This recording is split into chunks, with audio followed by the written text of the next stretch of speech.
Welcome to Sam institute daily current affairs 2024 September 3 current affairs. Okay, today current affairs యొక్క headlines ఒకసారి చూద్దాం. First one, పారా ఒలింపిక్స్లో ఒకే రోజు 7 పథకాలు. అంటే భారతదేశం నిన్నటి రోజున 7 పథకాలు సాధించింది పారా ఒలింపిక్స్లో.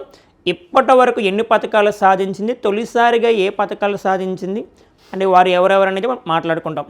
అసలు పారా ఒలింపిక్స్ని ఎవరు కండక్ట్ చేస్తారు, పారా ఒలింపిక్స్ రీసెంట్గా ఎన్నో పారా ఒలింపిక్స్, నేను డైలీ చెప్తున్నా పారా ఒలింపిక్స్ గురించి. అంటే ఏ రోజు పేపరు ఆ రోజు నేను డైలీ రాస్తున్నా, మీరు నోట్స్ రాసుకుని చాలా ప్లస్ అవుతున్నాను. నెక్స్ట్ వన్, ఎస్బీఐ మేనేజింగ్ డైరెక్టర్గా రామ్ మోహన్ రావు అమరా. మరి స్టేట్ బ్యాంక్ ఆఫ్ ఇండియా గురించి మాట్లాడుతాం మనం. అంటే స్టేట్ బ్యాంక్ ఆఫ్ ఇండియా భారతదేశంలోనే అత్యున్నత బ్యాంక్గా నెక్స్ట్ వార్తల్లోకి వచ్చింది. నెక్స్ట్, క్యాన్సర్ నిర్ధారణలో సరికొత్త ఏఐ సాధనం. క్యాన్సర్ నిర్ధారణలో సరికొత్త ఏఐ సాధనం అంటే ఆర్టిఫిషియల్ ఇంటెలిజెన్స్, అంటే కృత్రిమ మేధస్సు రావడం జరిగింది. నెక్స్ట్, రైతుల సమస్యల పరిష్కారానికి ఉన్నత స్థాయి కమిటీ వేయడం జరిగింది. నెక్స్ట్, రహదారులపై వాహన వేగాన్ని గుర్తించే పరికరాలు ఒకే వార్తలో రావడం జరిగింది. నెక్స్ట్ వన్, రైతుల ఆదాయం పెంచేందుకు చేయూత ఇటీవల కాలంలో భారత ప్రధాని నరేంద్ర మోడీ గారు ప్రారంభించారు. నెక్స్ట్ వన్, మొదటి త్రైమాసికంలో భారత్ జీడిపి 6.7 అనేది మనకి ఇవ్వడం జరిగింది. Headlines. The first current affairs, para ఒలింపిక్స్లో ఒకే రోజు 7 పథకాలు. అంటే నిన్నటి రోజున సెప్టెంబర్ 2, 2024న భారతదేశం పారా ఒలింపిక్స్లో 7 పథకాలు సాధించింది. పారా ఒలింపిక్స్ చాలా ఇంపార్టెంట్. దివ్యాంగులు అంటే ఏదో ఒక భాగంలో వికలాంగులు అయి ఉంటారు, వారికి ఏదో ఒక లోపంతో వికలాంగులే ఒలింపిక్స్లో గెలుపొందినప్పుడు మనం కూడా సాధించాలని ఆశ మనకు ఉండాలి. మరి పారా ఒలింపిక్స్లో ఒకే రోజు 7 పథకాలు. మరి పారా ఒలింపిక్స్ గురించి మాట్లాడదాం. రీసెంట్గా నిన్నటి రోజున వచ్చిన వ్యక్తులు ఫస్ట్ గమనిస్తే సుమిత్ అంటిల్, మరి జావలిన్ త్రో క్రీడాకారుడు మరి ఈయనకి స్వర్ణ పథకం రావడం జరిగింది. స్వర్ణ పథకం అంటే gold medal. Second one, Nitish Kumar badminton player, మరి ఈయనకి స్వర్ణ పథకం రావడం జరిగింది, గోల్డ్. అంటే నిన్న ఒక రోజునే మనకి 2 పథకాలు సాధించారు, gold medal. Next one, Yogesh Kathunia ఏ గేమ్ ఆడుతారమ్మా, డిస్కస్ త్రో. మరి ఏ పథకం సాధించారు, రజతం అంటే సిల్వర్ మెడల్ రావడం జరిగింది. Next one, Suhas Ethiraj badminton player, మరి ఏ పథకం వచ్చినమా, రజతం, సిల్వర్. అంటే నిన్నటి రోజున గమనించాలి 2 గోల్డ్ 2 సిల్వర్ రావడం జరిగింది. నెక్స్ట్, తులసీమతి మురుగేసన్ ఉమెన్ మహిళా సెట్లర్ అంటే బ్యాడ్మింటన్ ప్లేయర్, మరి ఏ పథకం వచ్చింది, ఈమె కూడా రజతం వచ్చిందమ్మా, రజతం, సిల్వర్. అంటే మొత్తం 3 వచ్చాయి, 2+ అంటే ఒక ఉమెన్ అండ్ 2 మెన్స్, మొత్తం 3 వచ్చాయి నిన్నటి రోజున. నెక్స్ట్ వన్, మనీషా రామ్దాస్ మహిళల విభాగంలో బ్యాడ్మింటన్లో ఏ పథకం సాధించింది అంటే కాంస్యము. నెక్స్ట్ గమనిస్తే రాకేష్ కుమార్ మరియు శీతలదేవి యొక్క జీవితం అనేది అందరికీ ఆదర్శం. ఈమెకి కాలు చేతులు 2 పని చేయవునానా, అయినా సరే తన కాలుతో తనకు ఉన్న బలంతో అనే చేతులు కాకుండా కాలుతో అనేది మనకి మిక్స్డ్ టీం విభాగంలో శీతలదేవి అనేది పారా అథ్లెటిక్ గమనిస్తూ ఉండాలి ఈమె. మరి ఏ పథకం వచ్చింది ఈమెకు, కాంస్య పథకం అనేది రావడం జరిగింది. అంటే రాకేష్ కుమార్ మరియు శీతలదేవికి మరి ఏ విభాగమా, ఆర్చరీ అంటే విల్లు, బాణం అంటే తన కాలుతో విసరడం జరిగింది. ఎవరంటే శీతలదేవి. ఆ శీతలదేవినే ఇటీవల కాలంలో భారత ఎన్నికల సంఘము ఇండియన్ ఎలక్షన్ కమిషను నెక్స్ట్ ఐకాన్గా నియమించింది. క్వశ్చన్ అడగవచ్చు, ఇటీవల కాలంలో కేంద్ర ఎన్నికల కమిషన్ దివ్యాంగురాలైన ఎవరు నియమించారంటే శీతలదేవి ఆడే గేమ్ ఏంటమ్మా, ఆర్చరీ. మరి గమనించాలమ్మా, నిన్నటి రోజున సెప్టెంబర్ 2న మనకి మొత్తం 7 పథకాలు వచ్చాయి. 7 పథకాలు 2 గోల్డ్ అండ్ 3 సిల్వర్, 2 బ్రాంజ్, మొత్తం 7 మెడల్స్. మరి ఇప్పటి వరకు భారతదేశానికి గమనిస్తే మనకి పారా ఒలింపిక్స్ 2028 ఆగస్ట్ 28న ప్రారంభమయ్యాయి. అండ్ సెప్టెంబర్ 8వ తారీఖున ఎండ్ అవుతాయి. ప్రస్తుతం ప్యారిస్లో జరుగుతున్నాయి ఒలింపిక్స్, పారా ఒలింపిక్స్.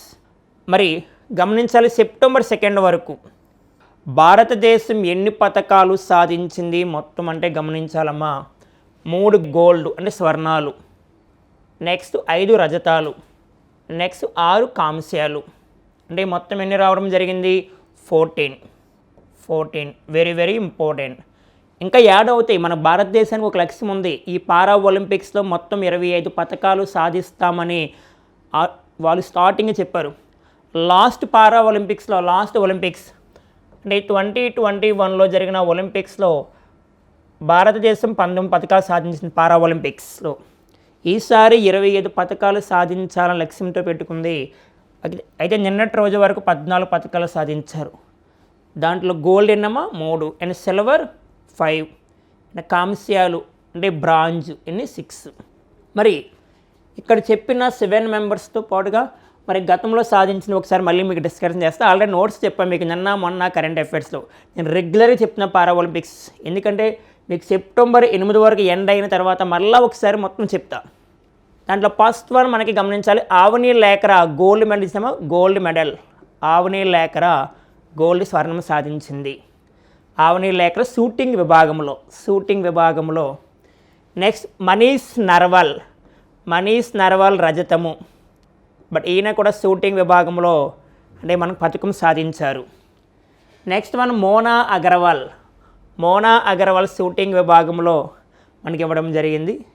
నెక్స్ట్ గమనిస్తే అండ్ ప్రీతి పాల్ రన్నింగ్ విభాగంలో మనకి కాంస్య పథకాన్ని సాధించారు. అయితే ప్రీతి పాల్ ఇక్కడికి మనకి 2 మెడల్ ఇచ్చారమ్మా, 2 పథకాలు సాధించింది Preeti Paul.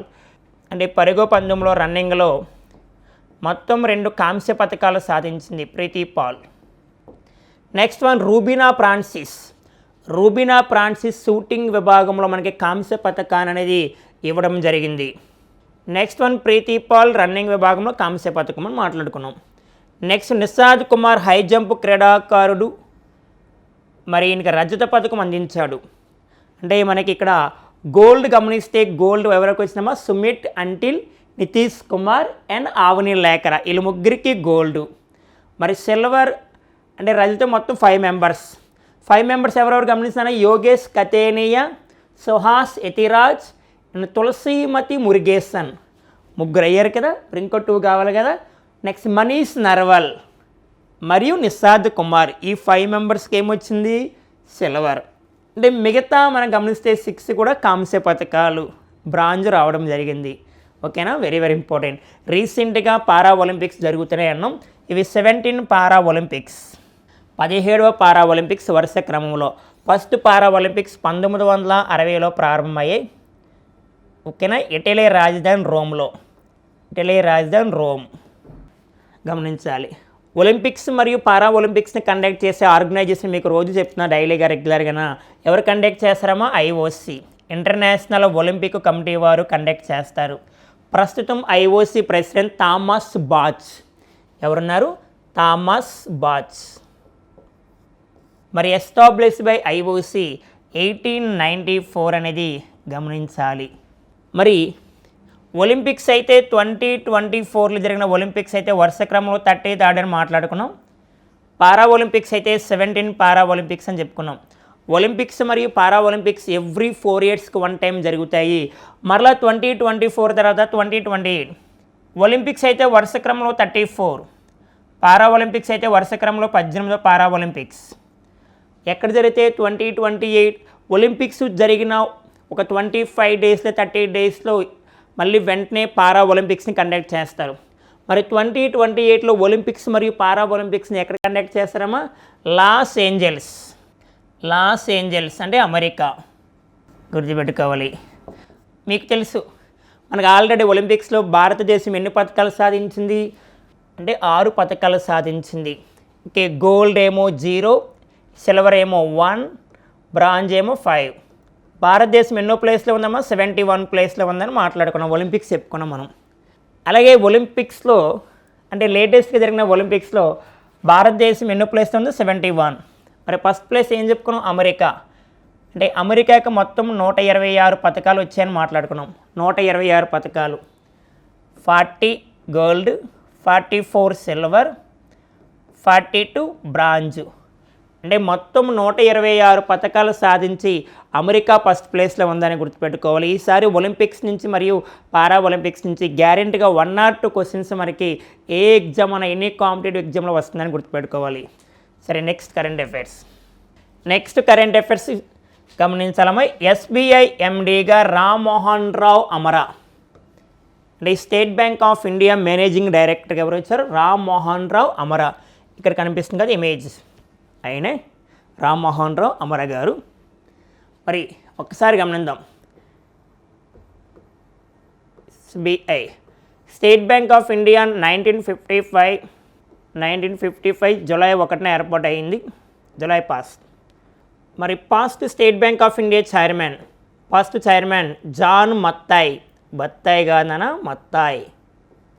And State Bank of India past women chairman ఎవరు అంటే, పాస్ట్ ఉమెన్ చైర్మన్ ఎవరమ్మా? అరుంధతి భట్టాచార్య. నెక్స్ట్ అరుంధతి భట్టాచార్య. మరి ప్రస్తుతం State Bank of India chairperson ఎవరు? ప్రస్తుతం State Bank of India chairperson Challa Srinivasulu Setty. ఓకేనా, చల్లా శ్రీనివాసుల చెట్టి. ఓకే, ఈయన మన తెలుగువారమ్మా, తెలుగు వ్యక్తికి చెందినవారు. ప్రస్తుతం స్టేట్ బ్యాంక్ ఆఫ్ ఇండియా చైర్మన్గా పనిచేస్తున్నారు. గతంలో ఈయనకన్నా ముందు ఎవరు పనిచేసేవారు state Bank of India chairperson అంటే? దినేష్ కుమార్ కారా పనిచేసేవారు. దినేష్ కుమార్ కారా, గమనించాలి, దినేష్ కుమార్ కారా పనిచేస్తూ ఉండేవారు. దినేష్ కుమార్ స్థానంలో ఎవరు వచ్చారమ్మా అంటే చల్లా శ్రీనివాసులు చెట్టి, మన తెలుగు వ్యక్తి. మరి అంటే ప్రభుత్వ రంగంలో మొత్తం ఎన్ని బ్యాంకులు ఉన్నాయి? 12 ప్రభుత్వ రంగ బ్యాంకులు ఉంటాయి. ప్రభుత్వ రంగ బ్యాంకు లేదా వాణిజ్య బ్యాంకులు అతిపెద్ద బ్యాంకు ఏంటంటే SBI, State Bank of India. SBI మనకి ఇటీవల కాలంలో ఒక పథకాన్ని తీసుకొచ్చింది. ఆ పథకం పేరు అమృత్ కల్లాస్. అమృత్ కల్లాస్ అనే పథకం తీసుకొచ్చింది ఎస్బీఐ. దీని ముఖ్య ఉద్దేశం ఏంటంటే కస్టమర్లకు ఇంకా అత్యధిక డిపాజిట్లు చేసుకొని కస్టమర్ల వినియోగదారులకు ఎక్కువ వడ్డీ రేటు ఇవ్వడమే ఈ పథకం యొక్క ముఖ్య ఉద్దేశం. అమృత్ కల్లాస్ అనే పథకాన్ని ఎవరు తీసుకొచ్చారంటే స్టేట్ బ్యాంక్ ఆఫ్ ఇండియా తీసుకురావడం జరిగింది. మరి స్టేట్ బ్యాంక్ ఆఫ్ ఇండియా ఎండీగా రామ్మోహన్ రావు అమరా వచ్చారు. ఈయన కూడా మన తెలుగు వ్యక్తి అని గుర్తుపెట్టుకోవాలి. మరి స్టేట్ బ్యాంక్ ఆఫ్ ఇండియా ఎండీగా ఎవరు సిఫార్సు చేసింది అంటే ఎవరు అంటే ఏ సంస్థ వారు సిఫార్సు చేశారంటే ఎఫ్ఎస్ఐబి వారు సిఫార్సు చేశారు. ఎఫ్ఎస్ఐబి వారు సిఫార్సు చేస్తారు. ఎఫ్ఎస్ఐబి అనగా financial service institute bureau. Important, FSIB అనగా ఫైనాన్షియల్ సర్వీస్ ఇన్స్టిట్యూట్ బ్యూరో అని గుర్తుపెట్టుకోవాలి. దగ్గరగా ఇటీవల కాలంలో మనం చూసాం, పేపర్లో చూడటం జరిగింది రెగ్యులర్గా. స్టేట్ బ్యాంక్ ఆఫ్ ఇండియాలో ఖాతాదారులు దాదాపుగా 50 కోట్ల మంది ఉన్నారమ్మా. అంటే స్టేట్ బ్యాంక్ ఆఫ్ ఇండియా అకౌంట్ను ఉపయోగించుకుంటున్నారు. దగ్గర 50 కోట్ల మంది ఉన్నారనేది ఇటీవల కాలంలో చెప్పడం జరిగింది. నెక్స్ట్ కరెంట్ అఫైర్స్ గమనిస్తే క్యాన్సర్ నిర్ధారణలో సరికొత్త ఏఐ సాధనము, ఆర్టిఫిషియల్ ఇంటెలిజెన్స్. ప్రస్తుతం ప్రపంచాన్ని శాసిస్తుంది కృత్రిమ మేధస్. ఒక వ్యక్తి చేయవలసిన పనులు ఒక టెక్నాలజీ, ఒక కంప్యూటర్ రూపంలో సేమ్ మానవుడిలాగే మనలాగే అచ్చంగా ఉండి వారు ప్రయోగిస్తున్నారు, వారు పరిశోధన చేస్తున్నారు. ఏఐ పోలీస్ వ్యవస్థ కానీ ప్రపంచంలోని ఏఐ పోలీస్ వ్యవస్థ అత్యధిక డెవలప్ అయింది. మనం చెప్పుకున్నాం, దుబాయ్ అని మాట్లాడుకున్నాం. ఇటీవల కాలంలో ఏఐ అనే సాధనం ప్రతి ఒక్కరు కూడా భారతదేశం కూడా ఏఐ పోలీస్ వ్యవస్థను తీసుకురావాలి అని వస్తుంది. ఏఐ రోబోని కేరళ రాష్ట్రం తీసుకురావాలనేది ముఖ్య ఉద్దేశం పెట్టుకుంది. ఏఐ వల్ల చాలా లాభాలు ఉన్నాయమ్మా, ఉపయోగం ఉంది. దానివల్ల ఎటువంటి ఎఫెక్ట్ లేవని శాస్త్రవేత్తలు కూడా చెప్తున్నారు. మరి క్యాన్సర్ నిర్ధారణలో సరికొత్త ఏఐ సాధనము ఎవరు గుర్తించారంటే స్పెయిన్ పరిశోధకులు. అంటే స్పెయిన్ దేశానికి చెందిన పరిశోధకులు. Very important. ఇటీవల కాలంలో క్యాన్సర్ నిర్ధారణలో సరికొత్త ఏఐ సాధనాన్ని ఈ క్రింది వారిలో ఏ దేశం వారు గుర్తించారంటాడు. మరి స్పెయిన్ పరిశోధకులు గుర్తించిన ఏఐ సాధనం పేరు గుర్తుపెట్టుకోవాలమ్మా. ఈ సాధనం పేరు ఏఐఎన్యు అని పిలుస్తారు. ఏఐఎన్యు లేదా AI of the nuclear. Very important. Cancer నిర్ధారణలో ఉపయోగించే ఏఐ సాధనం పేరేం పేరమ్మా? AI of the nuclear. ఏ దేశ శాస్త్రవేత్తలు గుర్తించారు? స్పెయిన్ అని గుర్తుపెట్టుకోవాలి. మరి ఇక్కడ ఏఐ సాధనము లేదా ఏఐ ఆఫ్ ద న్యూక్లియర్ యొక్క ఉపయోగం ఏంటి? మానవుడి శరీరంలో ఏం చేస్తుంది? క్యాన్సర్ డిసీజెస్ అంటే సాధారణ కణాలకు క్యాన్సర్ కణాలకు మధ్య వైరుధ్యాన్ని అత్యంత ఖచ్చితత్వంతో గుర్తిస్తుంది. అంటే మానవుడి శరీరంలో ఉన్న సాధారణ కణాలు మరియు క్యాన్సర్ కణాలు మధ్య వైరుధ్యాన్ని ఖచ్చితత్వాన్ని గుర్తిస్తుంది. అంటే ఒక వ్యక్తికి క్యాన్సర్ డిసీజెస్ ఉందా లేదా అనేది ఇక్కడ ఏఐ సాధనం అనేది ఈజీగా గుర్తిస్తుందమ్మా. నెక్స్ట్ గమనిస్తే కణాల్లో తలెత్తిన వైరస్ ఇన్ఫెక్షన్ను ఆరంభ స్థాయిలోనే కనుగొన్న నూతన వ్యాధి నిర్ధారణ విధానాలకు రుగ్మతలను పర్యవేక్షణ. అంటే స్టార్టింగ్లోనే క్యాన్సర్ యొక్క ఆరంభ స్థాయిలోనే క్యాన్సర్ వ్యాధి సోకిన ముందే ఒక వ్యక్తిలోపు ఈజీగా గుర్తించే సాధనం. దానివల్ల మనకి ప్రమాదం జరిగే అవకాశం లేదు. మరి క్యాన్సర్ డిసీజెస్ అనేది వార్తల్లో ఉంది. దాని ప్రమాదకరమైన వ్యాధిగా గుర్తిస్తారు. వరల్డ్ క్యాన్సర్ డే ఫిబ్రవరి 4. ఎవ్రీ ఇయర్ ప్రపంచ క్యాన్సర్ దినోత్సవాన్ని ఫిబ్రవరి 4న జరుపుకుంటాం. మరి 2024 థీమ్ అంటే ఇతివృత్తము ఇంపార్టెంట్ గమనించాము. Close the care gap. అలా కాకుండా నేషనల్ క్యాన్సర్ అవేర్నెస్ డే అంటాడు. జాతీయ క్యాన్సర్ అవగాహన దినోత్సవం. National cancer awareness day November 7.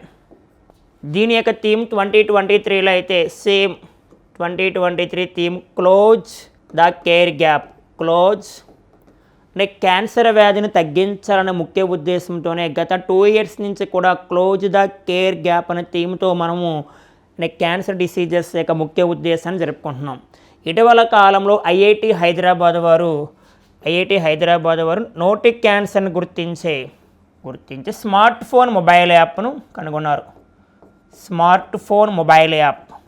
ఇటీవల కాలంలో నోటి క్యాన్సర్ని గుర్తించే స్మార్ట్ ఫోన్ మొబైల్ యాప్ను ఎవరు కనుగొన్నారంటే ఐఐటి హైదరాబాద్ అని గుర్తుపెట్టుకో. ఐఐటి హైదరాబాద్. అలాగే క్యాన్సర్ని గుర్తించే లాలీపాప్స్ను నోటి క్యాన్సర్ని గుర్తించే క్యాన్సర్ని గుర్తించే లాలీపాప్స్ అంటే మళ్ళీ మనం తిన్నాక లాలీపాప్స్ కాదనా. లాలీపాప్స్ని ఎవరు కనుగొన్నారంటే బర్నింగ్ హోమ్ శాస్త్రవేత్తలు అంటే యూకే అంటే యునైటెడ్ కింగ్డమ్. ఇటీవల కాలంలో క్యాన్సర్ని గుర్తించే లాలీపాప్స్ని ఎవరు గుర్తించారు? బర్నింగ్ హోమ్ సైంటిస్ట్ అనేది గుర్తుపెట్టుకోవాలి. చాలా ఇంపార్టెంట్. అదే నోటి క్యాన్సర్ని గుర్తించే స్మార్ట్ ఫోన్ మొబైల్ యాప్ అంటే ఐఐటి హైదరాబాద్ అని గుర్తుపెట్టుకోవాలి. Next one national cancer awareness day November 7. అదే ఇంటర్నేషనల్ క్యాన్సర్ డే అంటే ఫిబ్రవరి 4. ఇటీవల కాలంలో ఆర్టిఫిషియల్ ఇంటెలిజెన్స్ అనేది చాలా వార్తల్లో ఉంది. వారు కనుగొన్న స్పెయిన్ పరిశోధకులు గుర్తించిన ఆర్టిఫిషియల్ ఇంటెలిజెన్స్ లేదా దానికి డివైజ్ పేరు ఏంటమ్మా? But AI of the nuclear. రీసెంట్గా ఏఐ యోగాను గుర్తించడానికి యోగా సందర్భంగా యోగా దినోత్సవాన్ని మనకి 2024 జూన్ 21న జరుపుకున్నాం కదా. యోగా దినోత్సవం సందర్భంగా ఐఐటి మండి వారు ఏఐ యోగిఫై యోగా మ్యాట్ని కనుగొన్నారు. ఆర్టిఫిషియల్ ఇంటెలిజెన్స్ యొక్క యోగిఫై మ్యాట్ వెరీ ఇంపార్టెంట్. ఐఐటి మండి అంటే హిమాచల్ ప్రదేశ్. ఇటీవల కాలంలో యోగిఫై అనే మ్యాట్ అంటే ఆర్టిఫిషియల్ ఇంటెలిజెన్స్ మ్యాట్ని ఎవరు కనుగొన్నారంటే ఐఐటి మండి అని గుర్తుపెట్టుకోవాలి. నేను మాట్లాడుకున్నాం మనకి ఏఐ గురించి.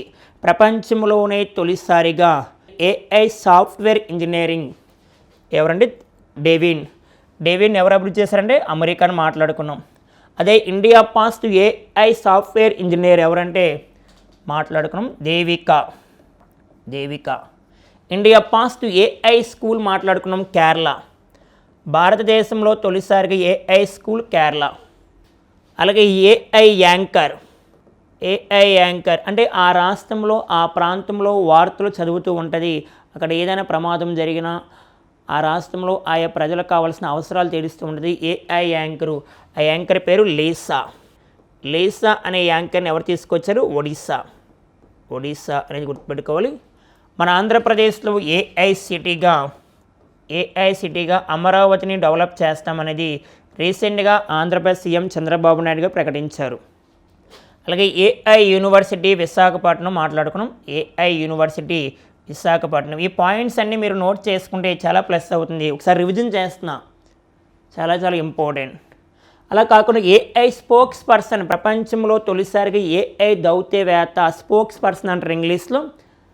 ఆమె పేరు Victoria Shi. Victoria Shi very very important. ప్రపంచంలో తొలిసారిగా ఏఐ దౌత్యవేత్త విక్టోరియస్ సి. ఏ దేశం తీసుకొచ్చింది? ఉక్రెయిన్. అలాగే ఏఐ టీవీ ఛానల్ యాంకర్స్ కూడా రీసెంట్గా వార్తలకు వచ్చారు. AI TV channel anchors, TV channel anchors AI భూమి, ఏఐ క్రిస్,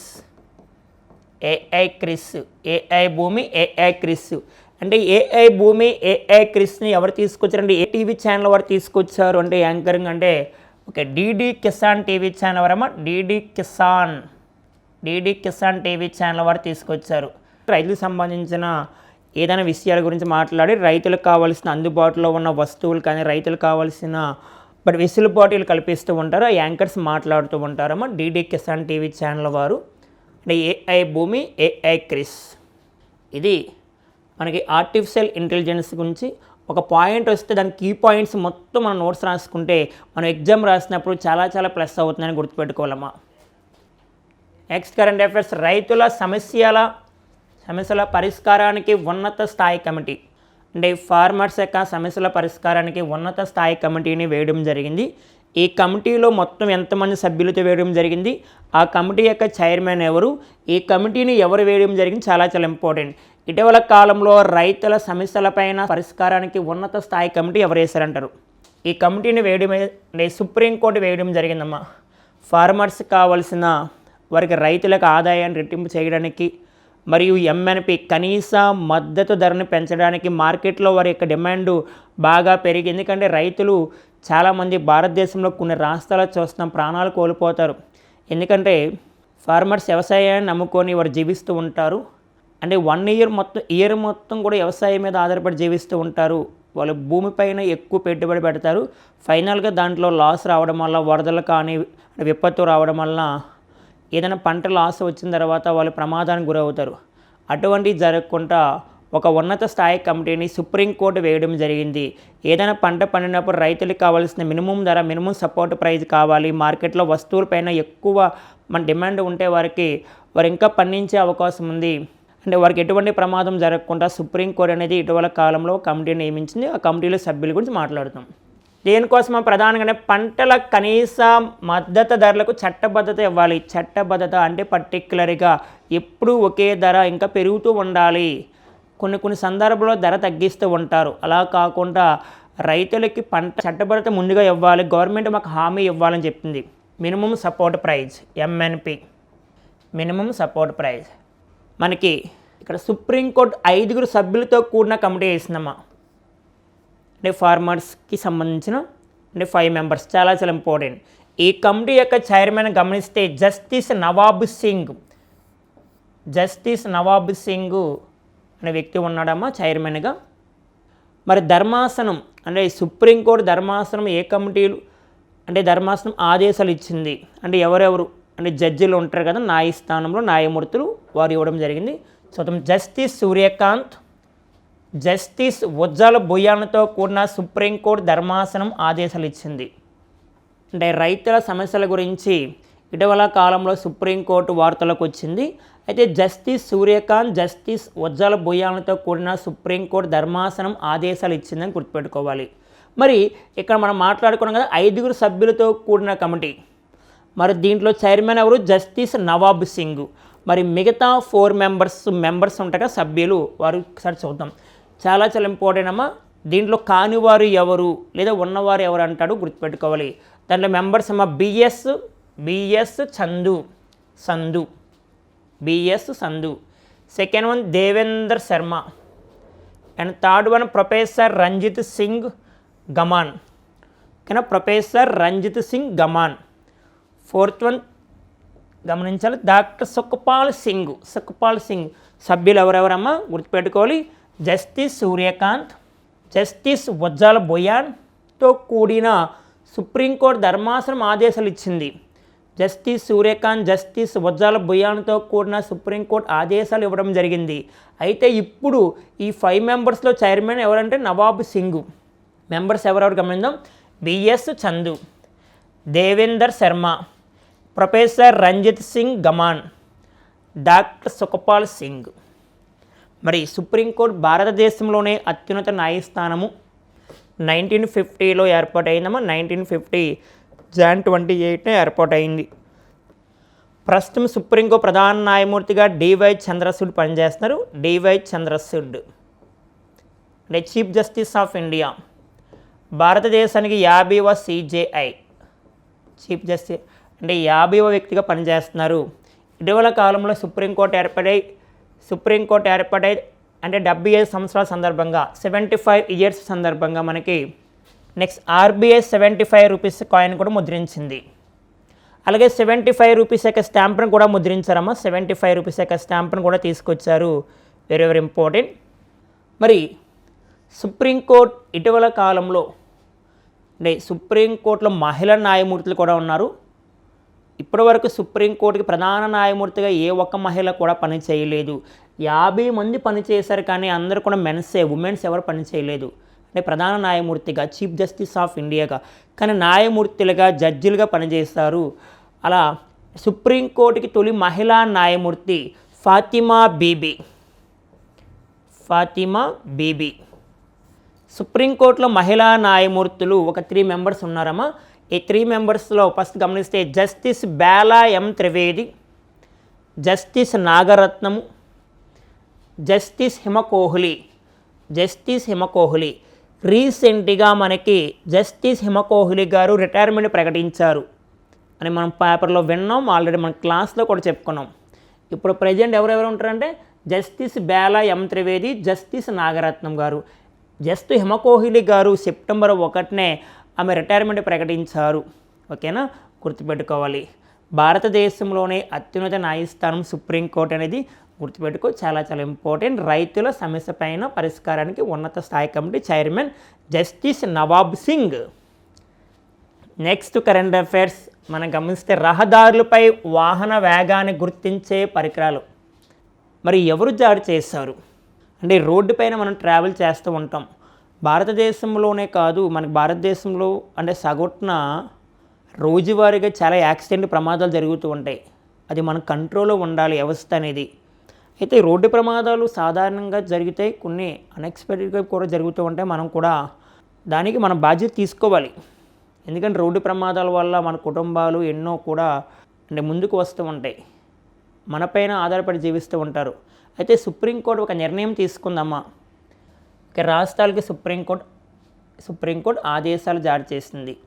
మరి ఏ విధంగా జారీ చేసిందంటే మోటార్ వాహన చట్టము MVA, మోటార్ వెహికల్ యాక్ట్ అంటే సెక్షన్ 367A చాలా చాలా ఇంపార్టెంట్. నేను ఇక్కడ చెప్పింది కంటెంట్ వేజ్గా మా ప్రశ్నలు గతంలో లాగా మా డైరెక్ట్ క్వశ్చన్స్ రావు. కంటెంట్ ఎవరైతే ప్రిపేర్ అవుతారో, ఎవరైతే నోట్స్ రాస్తారో వాళ్ళకి ప్లస్ అవుతుంది. డైలీ మనం ఎన్నో పేపర్లు సేకరించి మీకు కంటెంట్ ఇవ్వడం అనేది జరుగుతుంది. ఇక్కడ మీకు సింపుల్గా కనిపించవచ్చు దీంట్లో, బట్ ఎగ్జామ్ పర్పస్లో కంటెంట్ అనేది ఇవ్వడం జరుగుతుంది. ఇక్కడ సుప్రీంకోర్టు ఆదేశాలు ఆయా రాష్ట్రాలకు జారీ చేస్తుంది. మీరు తగిన యాక్షన్ తీసుకోండి అని చెప్పడం జరిగింది. మోటార్ వాహన చట్టము సెక్షన్ 136A ప్రకారము second one read with rule 167A ప్రకారము సుప్రీంకోర్టు రాష్ట్రాలకు ఆదేశాలు జారీ చేసింది. మరి ఎవరెవరు దీంట్లో ధర్మాసనంలో సభ్యులుగా ఉన్నారు? సుప్రీంకోర్టు అంటే జడ్జిలుగా న్యాయమూర్తులు ఎవరెవరితో న్యాయస్థానం ముందుకు వచ్చింది. జస్టిస్ ఎస్ ఓక్, జస్టిస్ అగస్టిన్ జార్జ్ మసీహు. ధర్మాసనం బట్ ఏమని చెప్పిందమ్మా? ఢిల్లీ, పశ్చిమ బెంగాల్, కర్ణాటక, కేరళ రాష్ట్రాలకు ఆదేశించింది.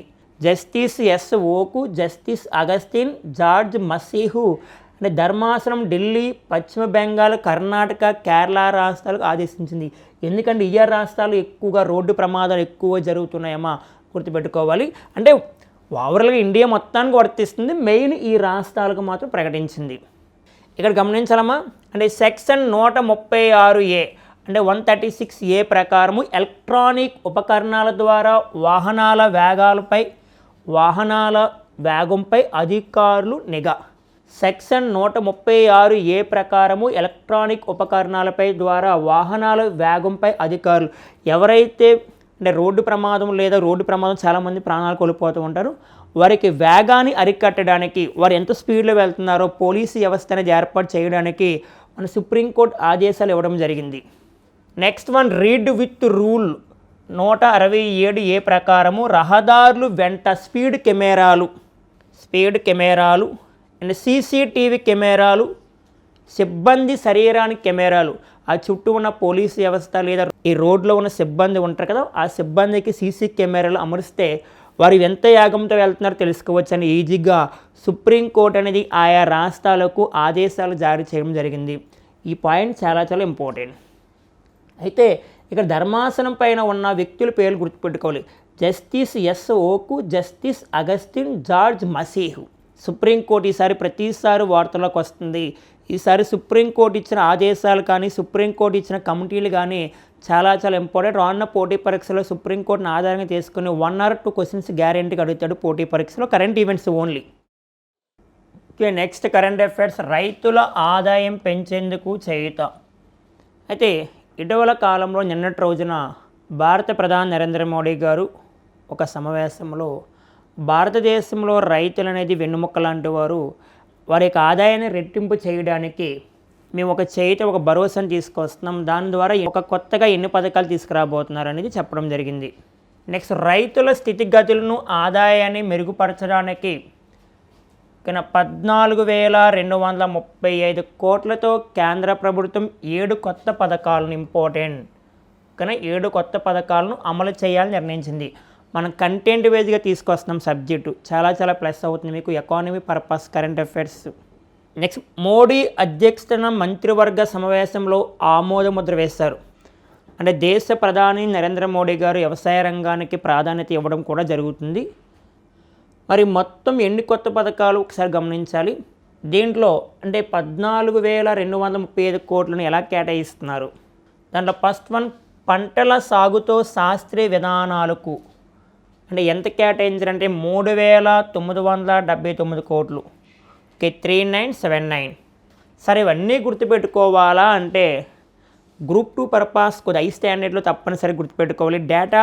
ఎందుకంటే గతంలో లాగా పోటీ పరీక్షలు ఈజీ క్వశ్చన్స్ ఏమీ రావునా, ఈ క్రింది వాన్లో దాంట్లో సరికానిది ఏంటి, ఏది కొత్త పథకాలు కానిది ఏంటి అంటాడు. దేనికి ఎంత కేటాయించారంటే తప్పనిసరి ఇది కంటెంట్ వేది గుర్తుపెట్టుకోవాలి. నెక్స్ట్ వన్, డిజిటల్ అగ్రికల్చర్ మిషన్కి ఎంత కేటాయించింది గవర్నమెంట్ ఆఫ్ ఇండియా అంటే 28,17 అంటే 2817 కోట్లు కేటాయించింది. నెక్స్ట్ వన్, థర్డ్ వన్, ఉద్యాన పంటల సుస్థిరతకు మరి ఎంత కేటాయించింది గవర్నమెంట్ ఆఫ్ ఇండియా అంటే 1129 కోట్లు అంటే 1129 కోట్లు కేటాయించింది. నెక్స్ట్ వన్, ఫోర్త్ వన్, వ్యవసాయ విద్య యాజమాన్య విధానాలు బలోపేతం చేయడానికి మరి ఎంత కేటాయించిందమ్మా గమనించాలి, 2291 కోట్లు కేటాయించింది. నెక్స్ట్, పాడి పశువుల ఆరోగ్య రక్షణ ఉత్పాదకత పెంచడము అంటే ఎంత కేటాయించింది, 1702 కోట్లు కేటాయించింది. నెక్స్ట్, కృషి విజ్ఞాన కేంద్రాలు బలోపేతం చేయడానికి, కృషి విజ్ఞాన కేంద్రాలని బలోపేతం చేయడానికి 1202 కోట్లను కేటాయించింది. నెక్స్ట్ వన్, వ్యవసాయ రంగ సహజ వనరుల సంరక్షణ అంటే వ్యవసాయ రంగ సహజ వనరుల సంరక్షణ కొరకు ఎంత కేటాయించిందంటే 1115 అంటే 1115 కోట్లు కేటాయించింది అనేది గుర్తుపెట్టుకోవాలి. మరి భారతదేశంలో భారత ప్రధాని నరేంద్ర మోడీ గారు ప్రధాని అయిన తర్వాత 3వసారి ప్రధాని అయిన వెంటనే జూన్ 9న ఆయన ప్రమాణ స్వీకారం చేసిన వెంటనే నెక్స్ట్ నరేంద్ర మోడీ గారు అంటే తొలిసారిగా దేనిపైన సంతకం చేస్తారు అంటడమా PM Kisan. Okay, PM Kisan పథకం పైన సంతకం చేస్తారు. పిఎం కిసాన్ అంటే ప్రధానమంత్రి కిసాన్ పథకం పైన సంతకం చేస్తారు. ఈ పథకాన్ని ప్రైమ్ మినిస్టర్ నరేంద్ర మోడీ గారు ఈ పథకాన్ని ఎప్పుడు ప్రారంభించారంటే 2019లో ప్రారంభించారు. ఈ పథకం ద్వారా భారతదేశంలో ఉన్న ప్రతి రైతు కుటుంబానికి 6,000 రూపాయలు అంటే సంవత్సరానికి 6,000 రూపాయలు అనేది ఇవ్వడం జరుగుతుంది. కానీ పిఎం కిసాన్ ప్రధానమంత్రి కిసాన్ పథకాన్ని ఒడిశా రాష్ట్రంలో మనకి గత ఎగ్జామ్లో అడిగామా అంటే ఒడిశా రాష్ట్రంలో 2019 ఆ సమయంలో ఓకేనా కలియా పథకాన్ని ప్రారంభించారు. కలియా పథకము మరి ఈ కలియా పథకం యొక్క ముఖ్య ఉద్దేశము రైతులకు ఫార్మర్స్కి ప్రతి కుటుంబానికి సంవత్సరానికి 24,000 రూపాయలు అందిస్తుంది. సంవత్సరానికి 24,000 రూపాయలు అందిస్తుందమ్మా, గుర్తుపెట్టుకోవాలి. ఈ కలియా పథకం ద్వారా ఏ రాష్ట్రం అంటే ఒడిస్సా. మరి నేషనల్ ఫార్మర్స్ డే జాతీయ రైతుల దినోత్సవం ఎప్పుడు జరుపుకుంటాం? డిసెంబర్ 23. దీనిలో రైతు బాంధవుడిగా ఎవరిని పిలుస్తారంటే చౌదరి చరణ్ సింగ్.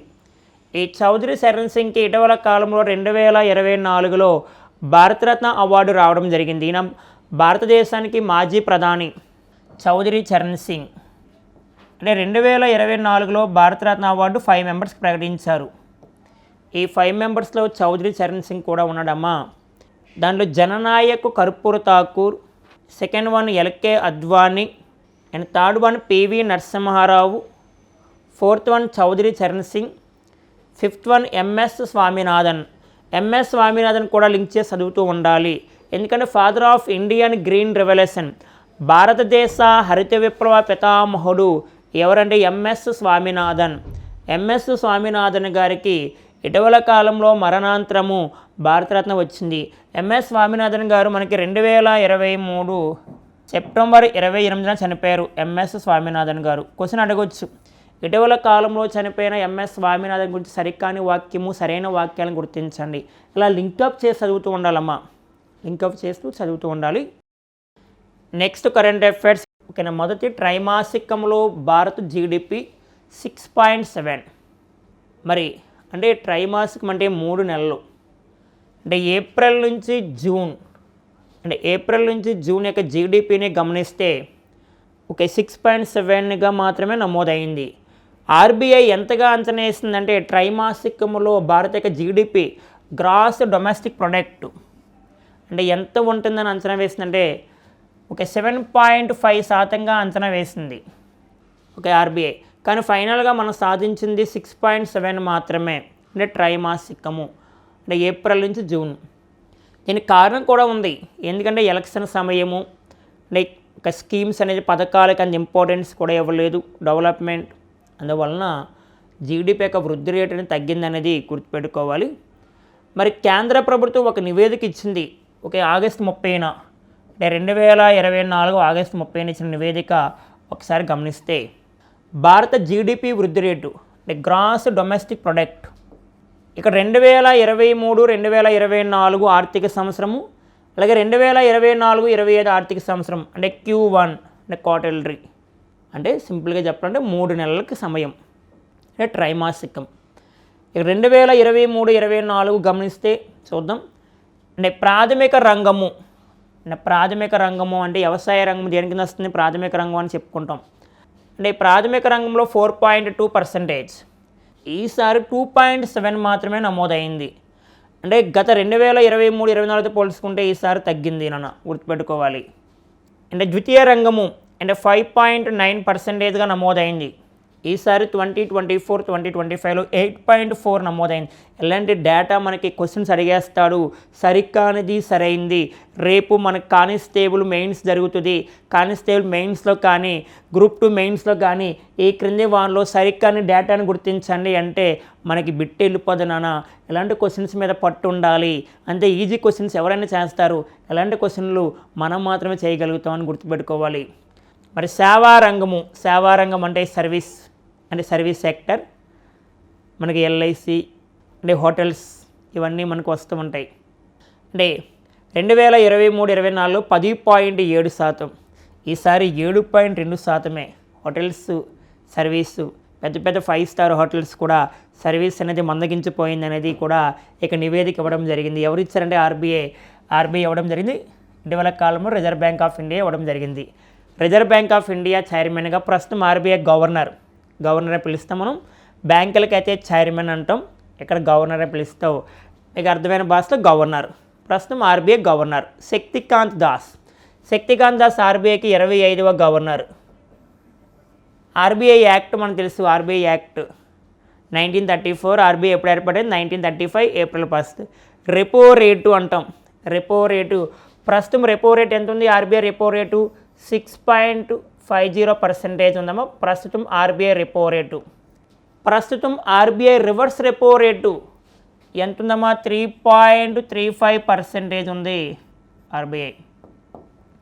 ఇటీవల కాలంలో ఆర్బీఐ భారతదేశంలో సైబర్ క్రైమ్స్ను అంటే సైబర్ నేరాలను అరికట్టడానికి ఒక పోర్టల్ని ప్రారంభించింది.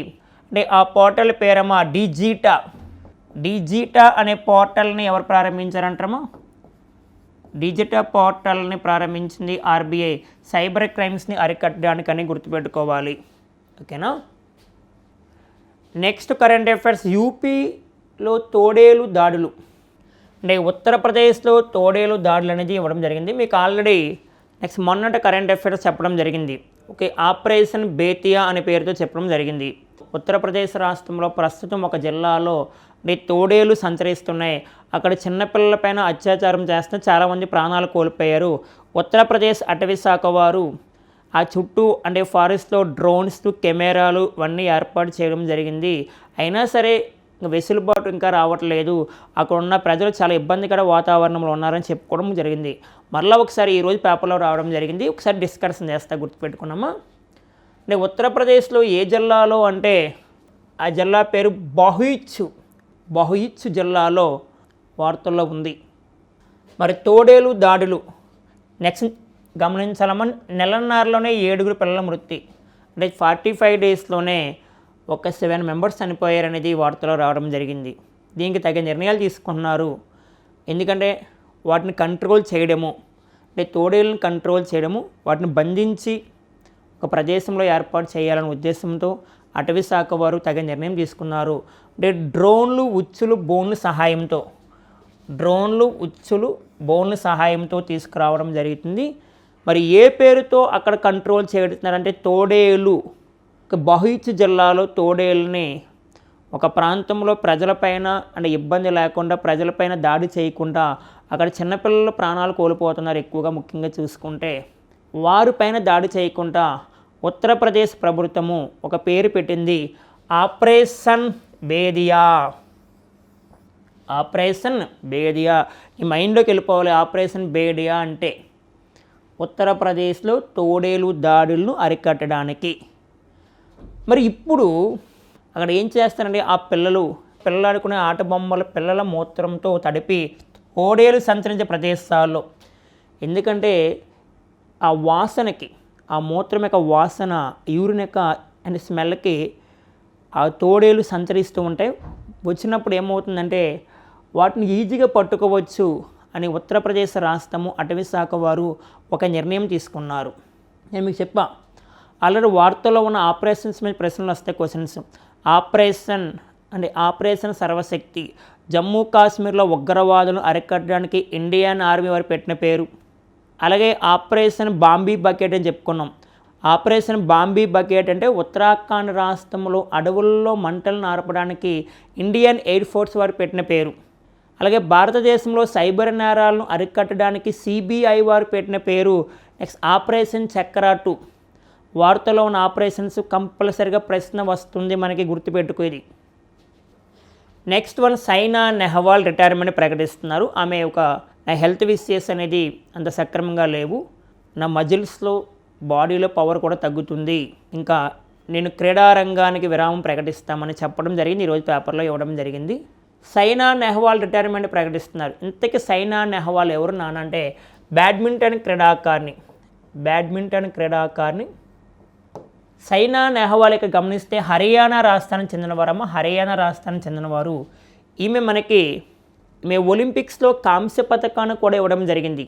ఒలింపిక్స్లో ఏ ఒలింపిక్స్ అమ్మా? 2012లో లండన్లో జరిగిన ఒలింపిక్స్. మనకి 2016లో రియో ఒలింపిక్స్ అంటాం. 2016లో జరిగిన ఒలింపిక్స్ వరుస క్రమంలో 31వ ఒలింపిక్స్. 2020లో జరిగిన ఒలింపిక్స్ వరుస క్రమంలో 32. 2024లో జరిగిన ఒలింపిక్స్ వరుస క్రమంలో 33. మరి అంటే లండన్లో జరిగిన ఒలింపిక్స్ వరుస క్రమంలో 31వ ఒలింపిక్స్.